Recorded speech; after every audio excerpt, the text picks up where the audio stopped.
এইখানে দেখো যে রিনা হেল্প হার মাদার নাও, যে রিনা এখন তার মাকে সাহায্য করছে। রিনা হচ্ছে রিনা একজন ব্যক্তি, হার মাদার মানে হচ্ছে তার মা, আর নাও মানে হচ্ছে এখন। এখন তোমাকে বুঝতে হবে একটা সেন্টেন্সের ভেতরে যদি নাও থাকে, নাও থাকলে সেটা হচ্ছে চলমান বোঝায়।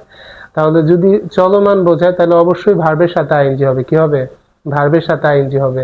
এবং এখানে যদি সিঙ্গুলার একজনকে বোঝায়, সাবজেক্ট যদি সিঙ্গুলার হয় সেই ক্ষেত্রে অক্সিলারি ভার্ব আসবে হচ্ছে ইজ। তাহলে সিঙ্গুলার হলে অক্সিলারি ভার্ব হবে ইজ।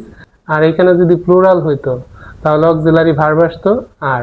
এই দুইটা জিনিস তোমাকে মনে রাখতে হবে, যে সাবজেক্ট সিঙ্গুলার হইলে অক্সিলারি ভার্ব হয় ইজ, আর যদি সাবজেক্ট প্লুরাল হয় সেই ক্ষেত্রে অক্সিলারি ভার্ব হবে আর।